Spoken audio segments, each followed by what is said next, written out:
বাঙালি ঘরে সাধারণত উপোসের পর দুধ কলা চিনি দিয়ে সাবু মাখা খাওয়ারই চল আছে, কিন্তু অনেকেই আবার সারাদিন উপোসের পর মিষ্টি সাবু মাখাটা খেতে পছন্দ করেন না। তাই একাদশী বা মহাশিবরাত্রির পুজোর পর পেটের জন্য খুবই হালকা কিন্তু স্বাদে ভরপুর এই সাবুদানার নোনতা স্বাদের রেসিপিটা ট্রাই করে দেখুন। নমস্কার, আমি সঙ্গীতা, আর আজ দেখাবো উপোস পালার দিনের জন্য নর্থ ইন্ডিয়ার খুবই জনপ্রিয় এই সাবুদানা খিচুড়ির রেসিপিটা। 250 গ্রাম এরকম মিডিয়াম সাইজের সাবু নিয়েছি। সাবুটাকে ভালো করে 2 থেকে 3 বার ধুয়ে নিয়েছি। এবার যেহেতু এই রান্নায় সাবুগুলো একদম ঝরঝরে গোটা গোটা মুক্তোর দানার মতো থাকবে, তাই জল দিয়ে ভেজাবেন যখন আন্দাজটা কিন্তু খুবই গুরুত্বপূর্ণ। আমি এখানে 1 কাপ সাবু নিয়েছিলাম, তাই তার হাফ কাপ জল দিয়ে সাবুটাকে ভিজিয়ে রাখলাম।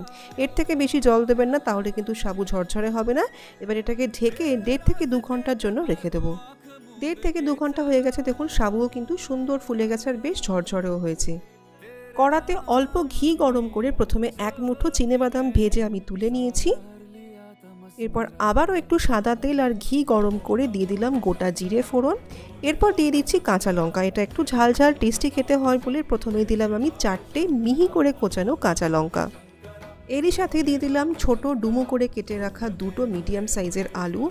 আলুগুলোকে হালকা একটু ভাজা ভাজা করে নিয়ে এরপর এর মধ্যে দিয়ে দিচ্ছি গাজর আর বিনস। গাজর আর বিনস আলু ভালো মতো ভাজা ভাজা করে নিয়ে এরপর এর মধ্যে দিয়ে দিচ্ছি 1 ইঞ্চি আদাকে গ্রেট করে নিয়ে এর মধ্যে দিয়ে দিলাম। সবজিগুলোকে ভালো করে নেড়ে চেড়ে ভেজে এটাকে ঢাকা চাপা দিয়ে একটু কম আঁচে হতে দিয়েছি 3 থেকে 4 মিনিট। সবজি নরম হয়ে আসলে এরপর এর মধ্যে দিয়ে দিচ্ছি স্বাদ মতো পরিমাণ বুঝে সন্দক লবণ। আর যেহেতু এটা শিবরাত্রির ব্রতর জন্য বানিয়েছিলাম, তাই এর মধ্যে হলুদ গুঁড়ো দিইনি। লবণটাকে ভালো করে মিশিয়ে এরপর এর মধ্যে ঝরঝরে সাবু দিয়ে ভালো করে সবজির সাথে মিশিয়ে নিয়েছি। এরপর ওপর থেকে দিয়ে দিয়েছি ভেজে রাখা বাদাম আর অল্প ধনেপাতা কুচি। আর একদম শেষে দিয়েছি অর্ধেক পাতিলেবুর রস। পাতিলেবুর রসটা কিন্তু মাস্ট, টেস্টটা দুর্দান্ত বাড়িয়ে দেয় এবং খুবই টেস্টি লাগে খেতে। আপনারা অবশ্যই এইভাবে বানিয়ে দেখুন। আশা রাখবো এই নর্থ ইন্ডিয়ান স্টাইলের সাবুদানার খিচড়িটা আপনাদেরও উপোসের দিনে উপোস ভাঙার পর খুবই টেস্টি এবং খেতে ভালো লাগবে।